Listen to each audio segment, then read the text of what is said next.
Hey, Facebook. Happy Wednesday. Yeah, this is Melissa Rolfs, and I just wanted to share a real life example and do a follow up from yesterday's video about children's health. And it's been a really interesting turn of events this morning, and I feel compelled and convicted to share this with you because I feel like when we have gone through something and we've learned something, we have a responsibility to pay that forward and share with others. And that's why I'm doing this video. I hadn't planned on going live today, but I am. So I'm going to try to be thorough and comprehensive, but not over the top with too much info and blabbering on. But long story short, our daughter Lauren has sensory processing disorder, and she was diagnosed, gosh, I think it was right before we moved from Sioux Falls to from Illinois to Sioux Falls.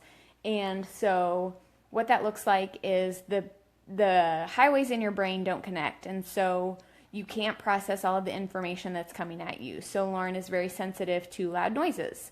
So what that looks like is she just would have a meltdown. She would kind of freak out when things were too loud, and it's just she gets overwhelmed and can't process the information. So how we went about treating that was what they suggested. You do the OT, the occupational therapy for their brains to kind of rewire them, and we changed her nutrition, and that made a world of difference. So we cut out gluten, we cut out dairy, we cut out soy, we cut out food dye, we don't do a lot of processed food, and the combination of the OT and the nutrition made a huge change for Lauren, and she is so much better. You wouldn't really know that she has sensory processing disorder until something happens to make it flare up. So I remember when we were in Sioux Falls and she was doing great, and it was the spring, and it was actually summer.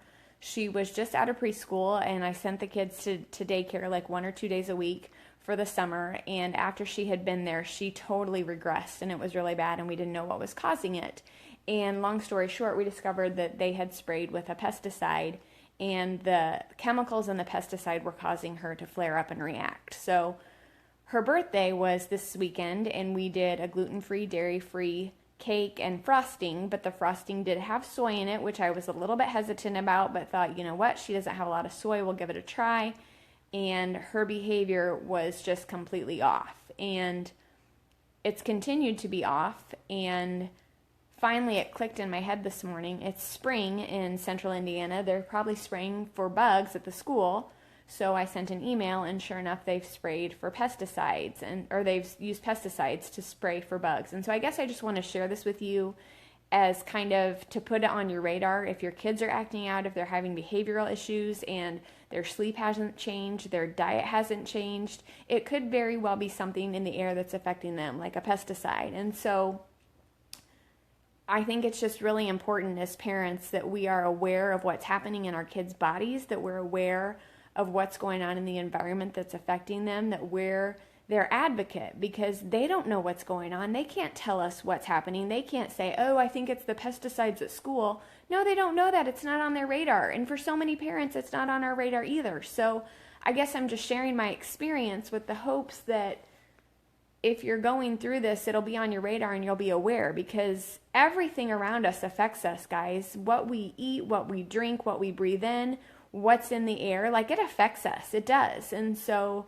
if your kids are acting out and having behavioral issues, and like I said, their sleep hasn't changed, their nutrition hasn't changed, I would look and see if there's been spraying for pesticides. And I'm not faulting or blaming. I know that you need to do that, but just something for you to be aware of, because it's something that affects us. It affects us all. And so I hope that this helps. If you have any questions, if there's anything I can do, let me know. But just my encouragement is to be aware of you and of your kids and what's going on in the environment, because all of those things have more of an effect on us than we know and that we're aware of and that we're taught. So my hope is to educate and share what I learn with you, because we're all in this together. So have an awesome Wednesday. It's the middle of the week, which is good. So I am planning to go live tomorrow. I don't know on what yet, but if there's anything you want to hear about, let me know. So have a good day. Thanks.